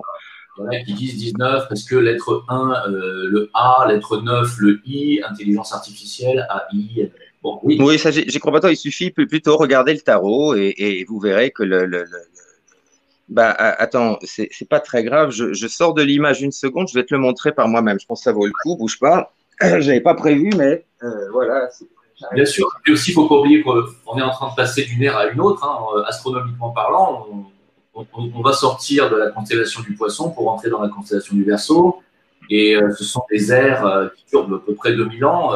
On va rentrer à peu près dans 80 à 100 ans dans l'ère du Verseau aussi. Donc tout ça, c'est… Alors, je te montre la carte du tarot qui est utilisée par tous les gens dont je parle. Hein, voilà la 19e lame arcane majeure du tarot. Hein. Ouais. Je ne sais pas si on la voit bien. Voilà. Voilà. Voilà. Voilà, le soleil, c'est la fin d'un cycle. Parce que 19, c'est 1 plus 9 égale 10. C'est-à-dire le 1 plus le 0, qui est la négation du 1, c'est la fin d'un cycle. Voilà. Bon. Mais surtout, ce qui est intéressant, c'est après donc la 20e carte, c'est-à-dire celle qui arrive après le 19. Voilà.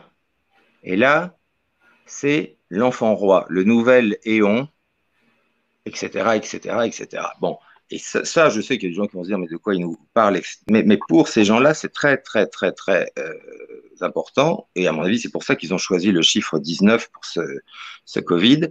Et là, c'est la fin totale d'une civilisation, c'est la fin d'un éon, c'est la fin du christianisme, la fin de l'ère de Jésus, etc., pour l'arrivée de l'enfant roi et donc évidemment d'une philosophie tout autre. Et je crois dur comme fer que c'est pour ça que ça a été choisi. Mais enfin, il y a des milliards de choses qu'on pourrait raconter là-dessus. Et puis ensuite, en 21, voilà, tu as le serpent, tu as la femme écarlate, c'est-à-dire tu as quand on nous parle dans l'Apocalypse de Jean, justement, hein, de la prostituée de Babylone, de la femme impure, bon. On va vers un monde totalement, non seulement égoïste, mais totalement coupé des réalités, où seule la jouissance du moment a un sens, sans aucun sens des conséquences et autres, et c'est l'ère de Léon, de l'enfant roi. Voilà.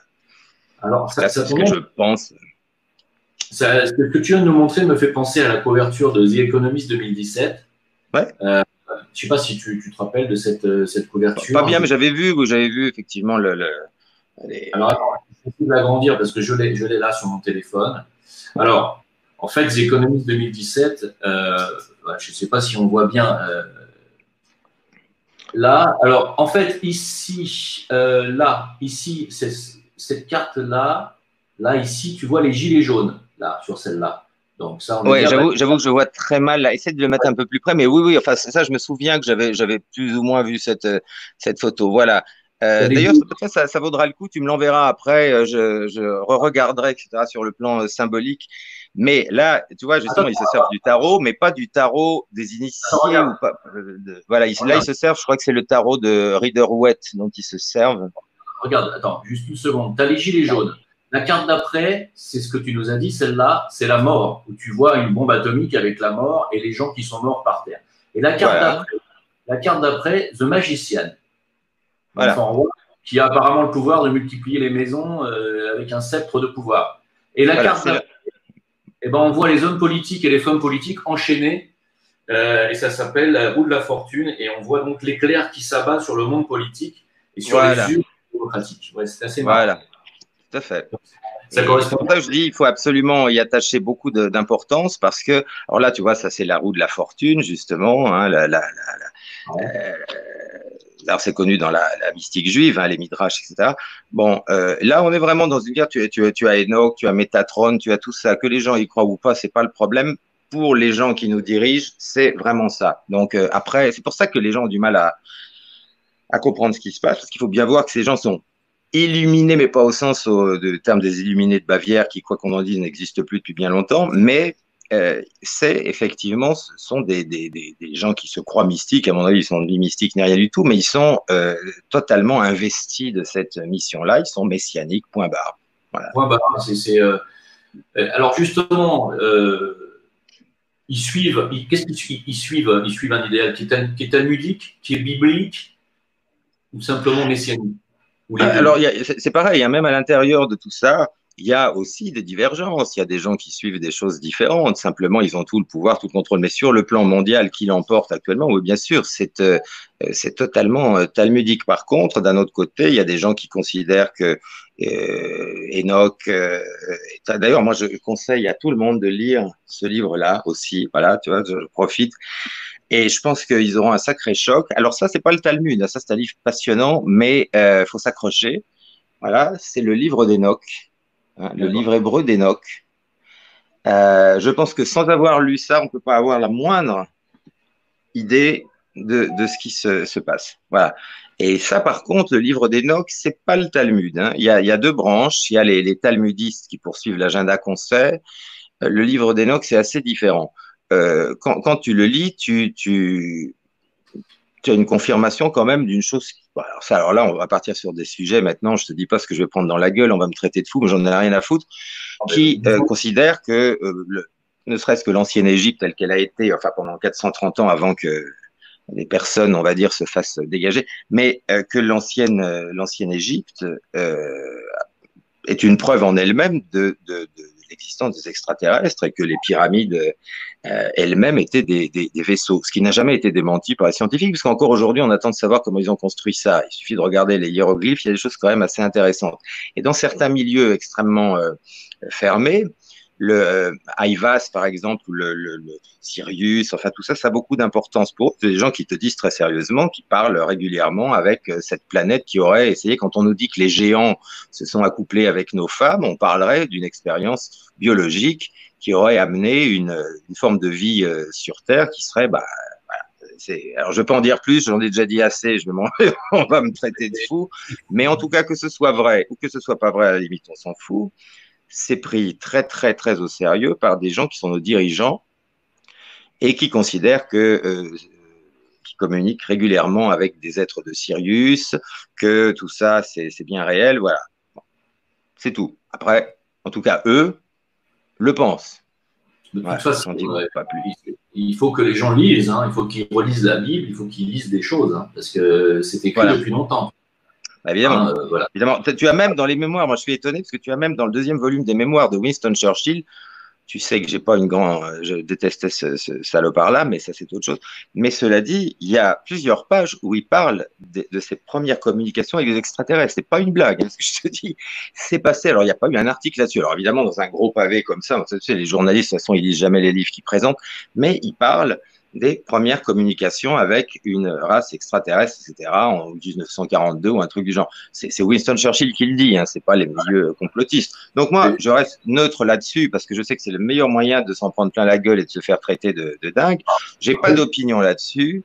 Ma seule opinion, c'est qu'il y a quand même des choses assez étranges et que pour que des gens comme ça en parlent et en même temps il donne autant d'importance, bah, on ne sait pas tout. D'ailleurs, Jean-Claude Bourret, qui est un ami et qui n'est pas du tout un clown, depuis des années, on est absolument persuadé, a tellement collectionné un nombre de témoignages absolument hallucinants sur le sérieux de tout ça qu'il va peut-être falloir que les gens ne sont pas, à mon avis, au bout de leur découverte. Hein.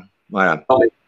Pour moi, ça fait même pas, il n'y a même pas sujet à discuter. Et quand tu vois que même je te rappelle de Juncker qui a dit à l'Assemblée de l'Union européenne que les gens de notre planète qui nous regardent sont très inquiets. Lui-même le dit, c'est quand même hallucinant.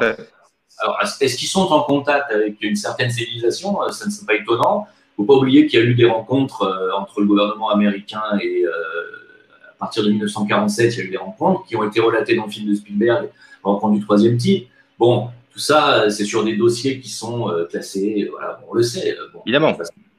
Alors, il y a aussi le projet Bluebeam qui semblerait revenir d'actualité avec l'envoi des 60 satellites Starlink de Elon Musk qui est en train de balancer dans le ciel. Ils ont prévu 45 000 satellites pour la 5G, la 6G et l'envoi d'hologrammes dans l'espace.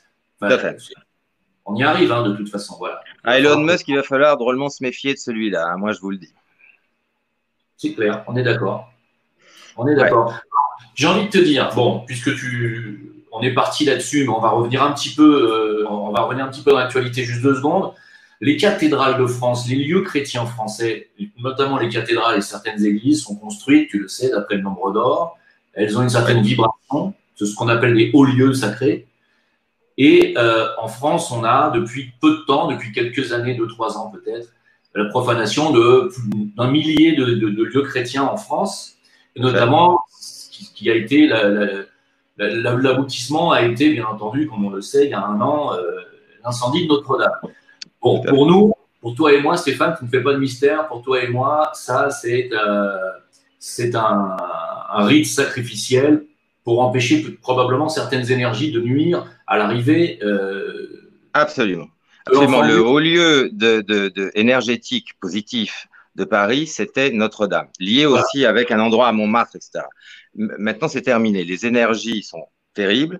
C'était effectivement, et c'est pas un hasard si ça a été fait 777 ans, 777, Vide Supra, etc. Après qu'on ait brûlé le Talmud, etc. Donc, pour moi, il n'a jamais fait de doute que c'était une vengeance talmudique, j'ai déjà dit, et Rudi Reinstedt peut bien faire une vidéo de plus pour me traiter de complotiste, j'en ai strictement rien à branler. De toute façon, il n'y a pas une personne qui le prend au sérieux et ça sera de moins en moins. Mais en dehors de ça, effectivement, la destruction de tous ces lieux chrétiens. Alors moi, ce qui m'énerve, parce que je t'avoue, je suis dans une colère folle, je crois que toi aussi, quand je vois, moi j'ai rien contre les cathos tradis, j'ai beaucoup de respect pour Monseigneur Lefebvre qui au moins avait des couilles, mais quand je vois ces gens-là qui prétendent être cathos et qui suivent Zemmour et qui n'ont rien d'autre à foutre que de cracher à la gueule des musulmans du matin jusqu'au soir, oui. Je me dis que ce sont soit des fils de pute, soit des connards qui n'ont ni couilles ni rien du tout, soit des lâches, ou peut-être un peu des trois, on ne sait pas, parce que ça tient pas la route. Ça ne tient pas la route. En tout cas, c'est pas un mus qui allait foutre le feu à Notre-Dame. Il fallait une organisation extraordinaire. On a eu des spécialistes qui étaient même chargés de la sécurité qui nous ont dit, mais même en le voulant,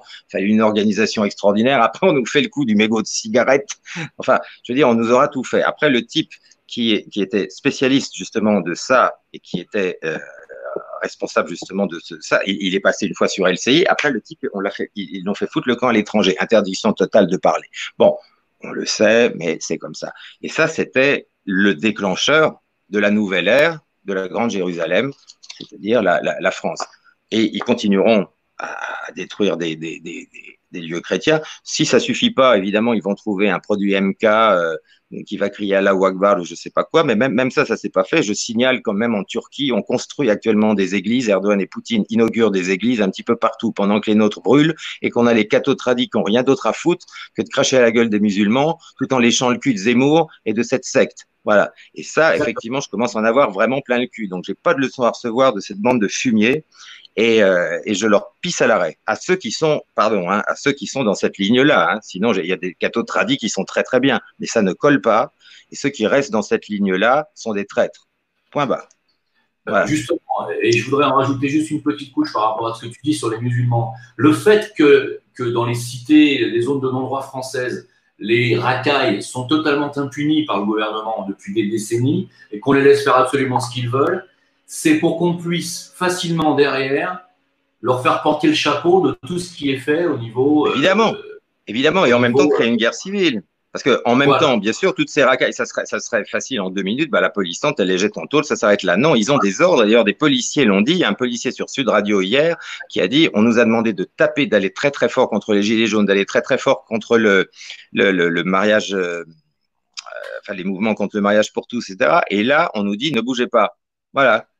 Parce qu'en même temps, ceux qui souffrent dans ces banlieues-là, la plupart sont des musulmans aussi. Ils aimeraient bien se débarrasser de leurs racailles. Mais non, c'est pas le but du nouvel ordre mondial, c'est pas le but du gouvernement. Le but, c'est que ça pète de partout, avec Monsieur Zemmour comme Sayan sur tous les plateaux qui dit regardez, c'est encore des musulmans, etc. Et voilà. Et après, ils espèrent que toute la colère populaire se retournera contre le musulman. Voilà, c'est tout. Et en même temps, il y avait eu il y a quelques années des musulmans qui avaient été à la police pour dénoncer une ou deux mosquées, il y en a très très peu qui étaient des mosquées wahhabites, donc sionistes, pour des propos absolument incroyables. Ce sont des musulmans qui sont allés dire mais ça n'a rien à voir avec le Coran, vous vous rendez compte, on leur a dit dégage toi, dégage. Donc il est absolument pas niable qu'il y a cette volonté et que malheureusement les Français ne s'éveillent pas à ça. C'est pas pour faire j'en ai marre de me faire traiter de baboucholade, je vis en Turquie depuis des années, personne ne m'a demandé de me convertir, je vis comme je veux, etc. Donc j'en ai marre de leurs arguments à la con. Pour moi, ce sont des traîtres.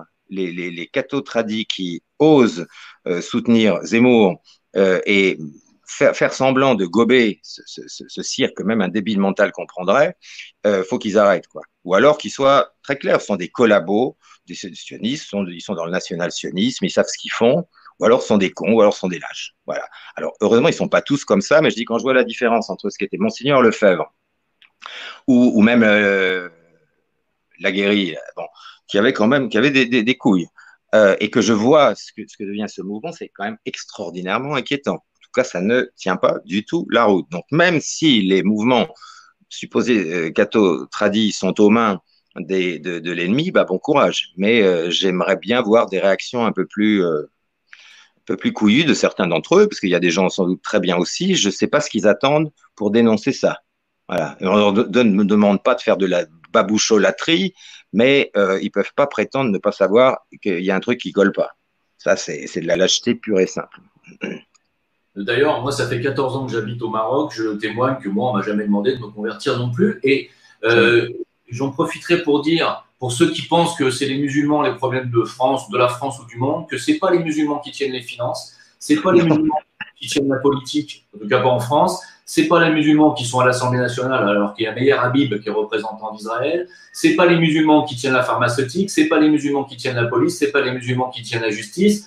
C'est pas les musulmans qui tiennent l'éducation nationale et c'est pas les musulmans qui tiennent les médias ou qu'on voit surreprésentés dans les médias. Donc à un moment donné, il n'y a pas de parlement musulman européen.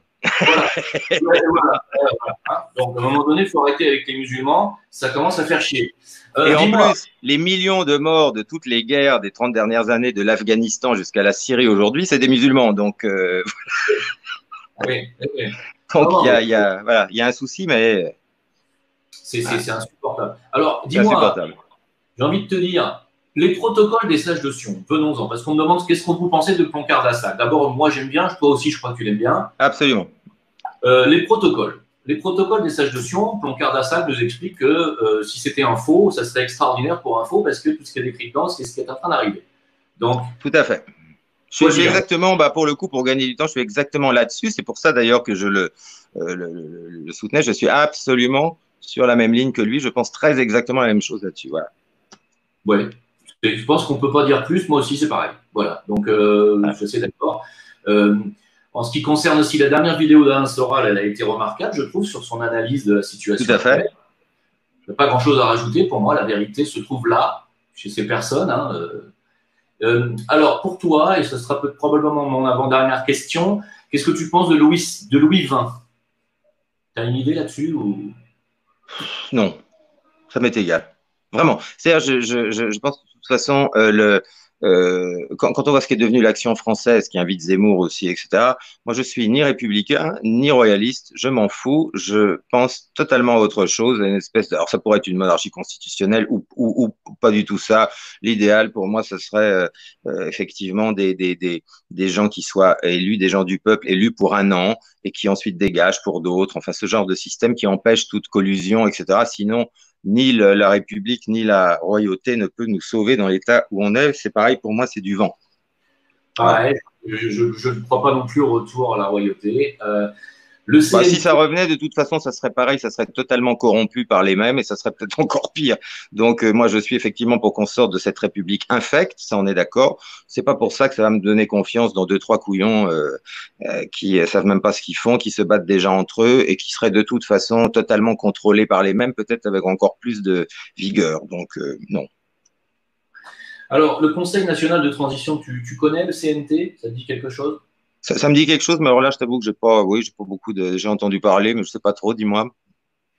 En fait, je crois que je sais. Oui. Ouais, c'est monsieur Éric Fiori qui, je crois, est à la tête de ce mouvement. C'est intéressant, ils essayent en fait de mettre en place un futur Conseil national de transition, justement, au cas où cette République s'écroulerait. Je trouve que c'est intéressant. Oui, moi, franchement, j'en sais pas suffisamment pour savoir si c'est bien ou pas pour critiquer ou pour dire c'est super. J'en sais pas assez. J'ai entendu parler de ça. Il faudra effectivement étudier davantage. Pourquoi pas? C'est pareil, comme toujours, il faut savoir qui y a avec, quels sont les ressorts. C'est peut-être effectivement, l'idée d'un conseil de transition est très, très bonne. Maintenant, j'en sais pas suffisamment pour pouvoir juger. Et quand je suis pas sûr, je le fais. D'accord. En tout cas, ils nous ont cité, toi et moi, dans leur liste d'alerteurs qui sont d'utilité nationale. Donc, je les remercie, en tout cas. Ah bah c'est sympathique, effectivement. Je n'étais pas au courant, mais ça fait plaisir. Oui, oui, il y a Diodo, il y a beaucoup de monde. Il y a Ah, ils ont Soral, mis Dieudo dedans aussi.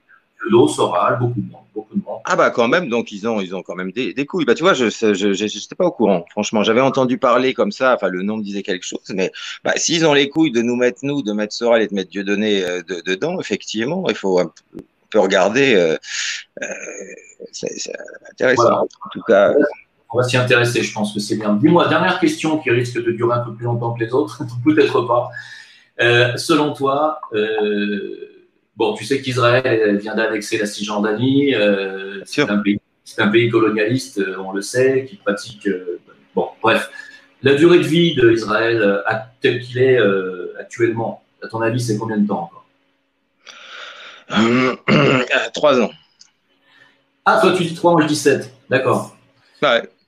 3 ans, d'accord. Ah, Oh, mais bon, moi je dirais 2023. De toute façon, ils sont en train de se suicider eux-mêmes avec ce qu'ils sont en train de faire. Mais qu'on nous comprenne pas mal, hein, pareil, on va pas se faire boycotter une vidéo, c'est pas un souhait de notre part. De toute façon, la plupart des enfin, beaucoup d'Israéliens et beaucoup de Sayanim savent ça déjà. C'est bien pour ça qu'il y a beaucoup de gens qui n'en ont rien à foutre d'Israël et qui sont des Sayanim.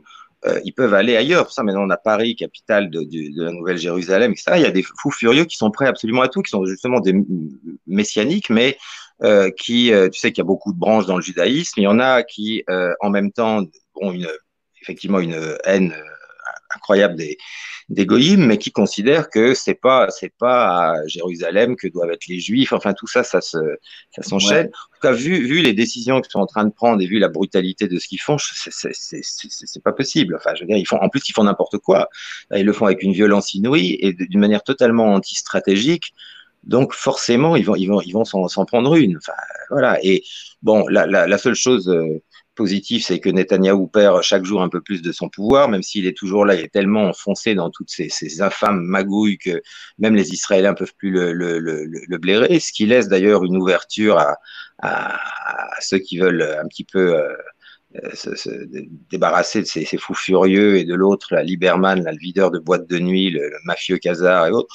Bon, on verra, mais ils ont, enfin, je crois que karmiquement parlant, avec tout ce qu'ils ont fait déjà sur le simple plan énergétique ou autre, ça pue. Hein. Oui, alors qu'on soit clair avec les gens, quand on parle de 3 ans pour le règne d'Israël, on parle de l'Israël politique actuel, c'est-à-dire de ce règne politique. Après, est-ce qu'ils seront détruits par une bombe atomique iranienne? On ne sait pas. Ça, mais comme dit Stéphane, il y a un karma, il porte un karma important. Voilà, de Et toute façon, Israël est aussi prévu. Ouais. Ben oui. Elle est prévue dans les livres saints, la destruction d'Israël. C'est un pays Mais qui est voué à disparaître. j'ai bien peur que Paris risque de disparaître aussi si on ne fait pas attention et peut-être avant. Hein. Donc, Ah ouais. Ouais. Je tiens aussi à souligner qu'actuellement, il y a pas mal de juifs qui me contactent pour me dire que j'ai raison de dénoncer la politique israélienne actuelle et qu'eux n'étaient absolument pas d'accord avec ça.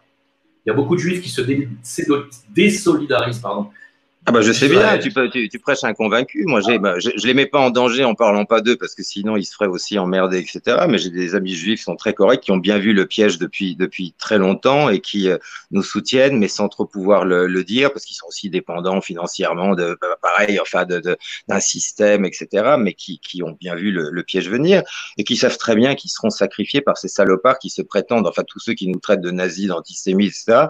Et il y a quand même des gens intelligents qui ont vu que tout ça, ça tenait pas la route et qu'on n'était pas des génocideurs ou des racistes ou des fanatiques, mais ils voient bien que des gens, on ne sait même pas d'ailleurs s'ils sont juifs ou pas, qui se prétendent maintenant, voilà. D'ailleurs, l'histoire du CRIF, il faut quand même le rappeler, ça c'est trouvable.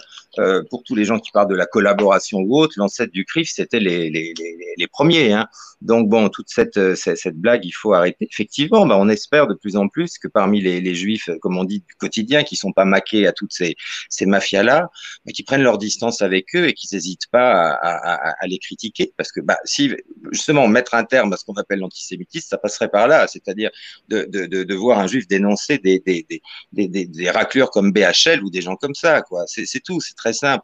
Mais effectivement, il y a malheureusement encore souvent ce problème communautaire qui les empêche de le faire, même si beaucoup en ont envie, ça je peux te l'affirmer, ça c'est sûr. Et moi, j'ai de très bons amis juifs qui me fréquentent toujours, que je fréquente toujours, qui savent que s'il y a un problème, c'est peut-être moi qu'ils iraient voir tout de suite et que, bon, tout ce qu'on dit sur nous, c'est des conneries, mais voilà, et ça commence à puer de plus en plus. Moi, je pense qu'au moins, la seule chose positive dans cet enfer-là qui nous attend tous, c'est que tout va se voir. J'allais dire, il n'y aura même plus besoin de nous, finalement. C'est-à-dire des alertes, ça, tout va se voir. Ils ne peuvent plus rien cacher. Ça va être tellement épouvantable que tout va se voir. C'est-à-dire après avoir eu cette espèce de chaos où on ne sait plus avec les fake news ce qui est vrai, ce qui n'est pas vrai, tout ce qui est évidemment à dessein. Hein, bon, après tout va devenir transparent, c'est-à-dire tout se verra.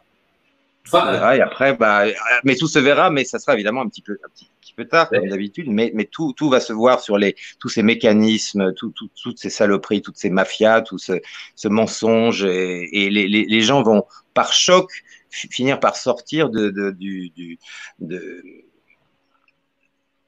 mensonge télévisuel, de cette manipulation, de cette drogue-là. Enfin, voilà, ça va arriver, mais ça va arriver violemment. Et après, évidemment, ce ne sera pas évident de se défendre. Mais tout se verra. Tout se verra pour ceux qui ont des yeux pour voir aussi, parce que, par exemple, actuellement, il y a l'armée qui est en train de s'entraîner dans le Val d'Oise, dans la banlieue parisienne, et j'ai quand même des gens qui habitent là-bas qui me disent « Oui, ben non, il n'y a pas l'armée dans les rues, si tu dis n'importe quoi, je ne vois pas où est le problème. »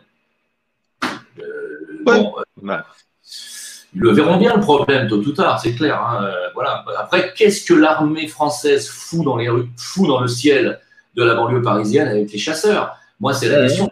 Les hélicoptères qui survolent le Val d'Oise, pourquoi? Voilà. Et voilà. Qu'est-ce qu'ils sont en train de préparer? Moi, la question est là. Qu'est-ce qu'ils sont en train de préparer? Est-ce que c'est un plan de contenance d'une future révolution qu'ils savent inéluctable? Qu'est-ce que c'est? Qu'est-ce qu'ils foutent? Bien sûr. Déjà, il y a ça, mais à mon avis, il n'y a pas que ça. Ça va beaucoup plus loin. Mais bien évidemment, ils savent très bien que là, la colère populaire est telle. Et tous les gens qui ont perdu pendant toute cette période, qui ont perdu leurs parents, qui n'ont même pas pu voir, qui ont été jetés, on ne sait pas trop où, enterrés à la va-vite.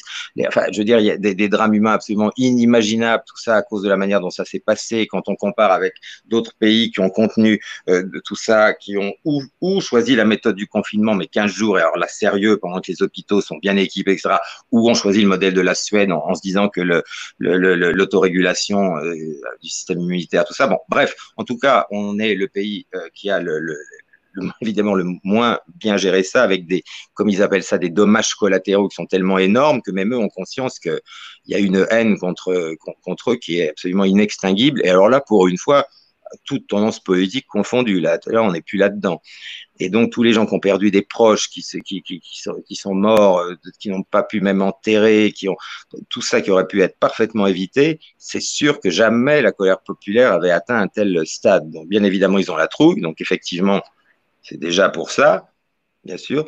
Mais je pense qu'il y a aussi la gestion de la suite et de ce qui nous attend. Donc, en effet, on est rentré dans c'est même plus une dictature dure, c'est pire que ça, c'est la négation de tous les droits humains, de toute liberté individuelle, de tout, même de penser, c'est même plus de parler, de penser, de rien. Voilà, on est là. Il n'y a plus d'opposition politique ni médiatique, tout le monde marche dans le même sens. On n'a pas entendu Marine Le Pen, on n'a pas entendu personne. Il n'y a pas d'opposition. Non, mais Marine Le Pen, je l'ai dit, hein, j'étais le seul, bien qu'étant, comme on sait, proche j'étais le premier à dire, avoir fait une vidéo d'ailleurs qui avait beaucoup fait rire, qui a fait plus de 600 000 vues, qui a été supprimée, remise, etc. Mais donc c'est une infâme salope. Et puis voilà, c'est tout. C'est une traîtresse. Voilà. De toute façon, qu'est-ce qu'on peut attendre d'une femme qui a fait ça à son père?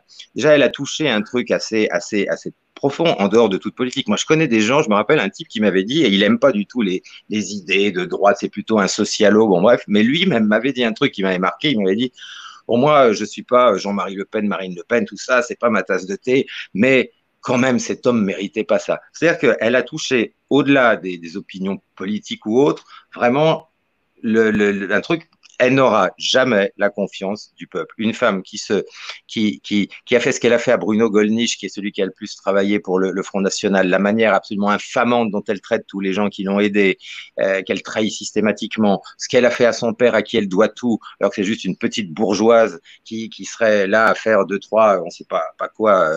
Voilà. Et pareil pour Marion, comme dit Jean-Marie Le Pen, elle va faire quoi? Faire des passes au bois de Boulogne? Qu'est-ce que c'est que ça? Après un combat qui a duré toute une vie, n'ont même pas le respect pour celui qui a créé ça. Qu'est-ce qu'on peut attendre de gens pareils? Et je pense que, quelles que soient les opinions des gens, ça lui restera gravé sur le front qu'elle est une salope et une traîtresse. Voilà. Dis-moi, Stéphane, et pour terminer, hein, on va se quitter.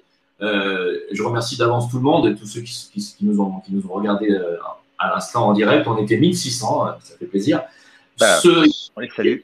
Oui, il y a 2 mois, quand tu étais chez moi, on a fait un live tous les deux où on avait dit qu'à notre avis, le vaccin, ils l'avaient déjà parce qu'ils n'auraient pas balancé un virus sans avoir déjà l'antidote. C'est confirmé par des propos aux États-Unis qui ont été enregistrés, bien sûr. Voilà, et là, c'est pas le vaccin de Bill Gates, là. C'est juste pour être sûr de ne pas choper le truc. Là, c'est autre chose, que les gens comprennent bien. Ouais. Donc, pour toi, il y a bien un vaccin pour l'hyperclasse qui a déjà été fait pour que ces gens soient immunisés. Et bien entendu, un autre vaccin qui est déjà prêt aussi pour la population, qui va être traqué. Ça va pas empêcher le système de faire un téléthon, ou plutôt un coronaton, où ils se sont en plus gavés de 7,5 milliards d'euros sur notre gueule, puisque c'est l'argent des nations, donc l'argent du contribuable. Donc, c'est encore un hold-up, on peut le dire. Hein, c'est un hold-up à grande échelle.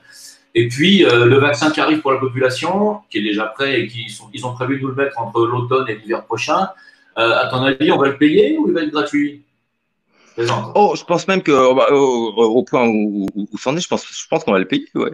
Oui, mais tu verras que les gens se précipiteront même pour l'acheter, hein. Mais bon, ça c'est un détail, j'allais dire. Mais de toute façon, ils y couperont pas. Tu pourras même plus voyager. Déjà, il y a quand même quelque chose qui est tout à fait extraordinaire. Apparemment, j'ai appris que les gens qui veulent, alors cet été, les gens pourront aller, enfin les Français par exemple pourront aller en Europe, mais pourront pas aller en dehors de l'Europe. Ah bon? Ouais. Donc, voilà, on est déjà prisonniers. Enfin, les gens qui sont passés là sont prisonniers. Pourquoi il y aurait moins de risques ou plus de risques d'aller, je sais pas, en Autriche ou je sais pas, en Allemagne ou en Italie? Pourquoi il y aurait moins de risques plutôt d'aller en Italie, en Allemagne, etc., que d'aller dans un pays non européen? Et sous quelle loi, sous quel prétexte on peut se permettre en plus d'empêcher la libre circulation des gens? On est vraiment dans la folie totale. Mais total, c'est total. Surtout quand on sait que sur le continent africain, il y a eu, je crois, 100 fois moins de victimes qu'en Europe. Bien sûr. 100 fois moins sur le continent africain. Et on va empêcher les échanges entre l'Europe et l'Afrique. Il faut et puis en même temps, Bill Gates, en décembre, Bill Gates avait attesté les Kenyans. Avec un tas de vaccins pour voir les réactions et ensuite avec sa saloperie. Bon, ça, c'est pas une nouvelle complotiste. Ça s'est sorti dans Le Monde. On en est là.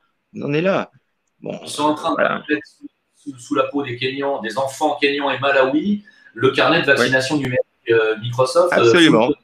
Avec la puce, oui, bien sûr. Oui, non, mais c'est vrai ça. Mais par contre, tout ce qui est africain, maghrébin, s'ils veulent aller dans l'espace Schengen, probablement même aux États-Unis, ne pourront pas y aller sans le vaccin et sans le carnet de vaccination. C'est comme ça que ça va se passer. On ne pourra plus bouger du tout d'où on est si on n'accepte pas la marque de la bête. C'est comme ça qu'ils s'y sont pris, très intelligemment d'ailleurs, faut l'avouer. Et les gens sous le chantage vont dire bon bah vaut mieux se faire piquer parce que moi je dois aller là-bas, voilà. Et c'est là qu'il va falloir trouver une solution. Alors il y a bon, tu sais quand on est mordu par un serpent, des fois tu prends un truc et puis bon, je pense que de toute façon, à toute catastrophe, il y a toujours une solution. Donc, je pense qu'il y aura un marché qui va se développer pour les gens qui savent faire, de pouvoir retirer cette saloperie de son corps. Et je pense que ça prendra de l'ampleur. En tout cas, je pense dans la résistance, il faudra davantage penser à ça. Ça sera sans doute pas aussi simple, mais ils vont le faire s'il n'y a pas vraiment une résistance totale. Et je ne crois pas qu'il y en aura parce qu'ils vont paniquer les gens de telle manière qu'ils vont même se battre pour se faire piquer. C'est ça le problème. Voilà. J'en ai parlé de la spivenin, qui est un truc qui pourrait marcher sur un vaccin, effectivement, mais le problème, c'est les traceurs numériques. Parce que si ils nous mettent ça sous la peau pour pouvoir nous contrôler quand on va d'un endroit à un autre, si on se l'enlève et qu'on voyage, les mecs qui vont vouloir nous tracer vont dire bah non. Je sais, c'est ça le problème. C'est ça le problème, mais bon, il faudra essayer de voir. Mais effectivement, c'est Je pense que les hackers, etc., doivent maintenant arrêter simplement de pirater des trucs informatiques et se mettre à ce genre de choses. Peut-être qu'il y en aura un qui gagnera le jackpot s'il arrive à trouver ça. Ça rappelle certains films de David Cronenberg. C'est très intéressant d'ailleurs, il y a une vingtaine d'années, euh, qui parlait beaucoup de ces sujets-là. Je me souviens pas des titres, mais il y a deux films de Cronenberg, c'était exactement ça. Voilà, en tout cas, bon, je pense que les gens finiront par sortir de la matrice par la force des choses, par la violence de ce qui va se passer, mais malheureusement, ça sera au moment où on sera peut-être plus en manière en état de vraiment pouvoir lutter. Il faut espérer que si, mais il va falloir que tout le monde se concentre sur trouver une solution à ça, parce que derrière ça, en plus, derrière ce vaccin, tu auras la suppression de l'argent liquide, la totale impossibilité de communiquer, de se débrouiller avec un pote, d'échanger un truc, tu me donnes ça, je te donne ça, enfin, toute forme de système D ou de choses sera totalement impossible. Ce sera l'esclavage total pour tout le monde. Et c'est ça qu'il faut évidemment éviter. Parce que derrière ça, il y a évidemment la suppression du liquide et l'esclavagisme généralisé. Hein. Suppression du liquide, elle est pour bientôt. Bon, enfin bref, on le sait, on ne pourra pas acheter ni vendre sans la marque de la bête sous le poignet droit et au front. On le sait. Hein, tout ça, c'est écrit. On va pas. Voilà. Voilà. Stéphane, est-ce que tu as arrêté la musique classique pour te mettre au rock'n'roll? Est-ce que mais j'adore le rock, hein. Ah Justement, oui. ça m'est reproché par des milieux tradis. Moi, j'adore Led Zeppelin, j'aime beaucoup Ozzy Osbourne. Hier, justement, dans ma vidéo, j'ai fait partager un truc du groupe Emerson, Lake and Palmer que j'aimais beaucoup. Enfin, c'était en 70, bah, c'est juste quand je suis né d'ailleurs. Ils avaient fait un truc sur les tableaux d'une exposition de Moussorgsky, ils avaient complètement déliré là-dessus, mais c'est génial, vraiment. Et oui, moi, j'ai pas de ouais, il suffit que la musique soit bonne et qu'il y ait des idées. Et là, c'était vraiment génial, ce truc-là. Donc, j'ai retrouvé la vidéo live du truc en 70 et je l'ai mis parmi mes conseils musicaux, quoi. Voilà. Là, tu nous fais un look grunge. Mais je témoigne, je vais vous dire, pour avoir vécu quelques jours avec Stéphane, il peut changer de look et de tête d'un jour à l'autre. C'est ça. C'est ce que tout le monde me dit, ouais, c'est ça. C'est hallucinant. Il y a quelqu'un qui te demande où est-ce qu'on peut trouver tes enregistrements piano sur YouTube, hein, tout simplement. Bah alors, je vais répondre. Donc, alors, figure-toi que normalement, ils sont trouvables à la Fnac, parce qu'ils n'ont pas le droit d'empêcher de les vendre, mais ils ont essayé. Mon producteur qui a quand même des couilles, enfin mon producteur, celui qui sort mes disques, et donc ils ont fait un test mais avec une caméra. C'est-à-dire les disques Satie que j'ai fait, qui étaient quand même des références à l'époque avec Daniel Prévost, qui étaient considérés comme tels, enfin, on a des critiques géniales. Maintenant, évidemment, même pour ça, la mafia s'est foutue dedans. Donc ils ont les disques, mais on leur dit de pas les vendre. Et ils ont fait une caméra cachée. Un gars qui arrive et qui dit je voudrais les enregistrements d'Eric Satie, de Stéphane Blais, etc. Et la femme à la caisse dit hein, non, non, on les a pas. Mais par contre, on a autre chose. Non, non, mais si, vous les avez. J'ai regardé ce matin, vous les avez en stock. Oui, mais Stéphane Blais, non, non, mais vous savez, non, non, prenez ça. Et le type dit écoutez, madame, je veux ce disque. Je sais qu'il est chez vous. Est-ce que vous allez me le donner ou pas? Et là, elle est partie en couille, etc. Elle a fini par lui donner. Il a acheté le disque. Mais on en est là. Donc, j'ai des disques à la Fnac. Sinon, évidemment, de toute façon, vous pouvez aller sur. Évidemment, j'ai plein de trucs sur YouTube. Si vous voulez pas acheter un CD, c'est pas grave parce que de toute façon, on touche plus rien dessus. Donc, vous pouvez avoir gratuitement des trucs. Ou sinon, vous allez à la Fnac et vous prenez vous prenez un de mes disques. Sinon, vous pouvez aller sur Spotify. D'ailleurs, Mendes France, enfin le petit-fils là, a menacé Spotify parce qu'il diffusait encore mes enregistrements et une ou deux cassettes de Dieudonné. Bravo à Spotify de ne pas avoir accepté ça parce que ça c'est du jamais vu. Et en plus ils avaient menacé, donc ça n'a pas beaucoup plu. Peut-être un jour ils y arriveront, mais bon, pour l'instant vous allez sur Spotify, il y a plein de disques de moi que vous pouvez écouter gratuitement. Voilà. Il y a Deezer aussi, mais Spotify, allez sur Spotify ou sur YouTube ou allez à la Fnac. J'ai envie de te demander, mais pour subir un tel acharnement sur toi, tu as forcément dû insulter Zemmour dans la rue à un moment donné, non? Non, même pas. En plus, je le connais. J'avais même remis un prix à sa fille au cours Atmer où elle était scolarisée parce que comme j'avais eu quelques prix. À l'époque, on m'avait demandé, il y a quoi, il y a 5-6 ans, de remettre des diplômes d'honneur des meilleurs élèves, etc. Et la fille de Zemmour en faisait partie. Sinon, moi, je le connaissais pas. Et sa fille était une bonne élève, voilà. Donc moi, j'ai rien contre Zemmour. D'ailleurs, le type est très intelligent. Simplement, je trouve détestable ce qu'il fait, et il le sait très bien. Oui, il sait très bien, voilà. Mais voilà, donc moi je suis contre toute forme d'agression, c'est pas une solution, mais je sais pas, enfin il se rend compte évidemment. Lui chaque jour agresse avec une violence absolument inouïe des populations, mais d'une manière dégueulasse. Et c'est triste de la part d'un type qui est quand même très intelligent, mais ça montre bien qu'il y a derrière quand même une.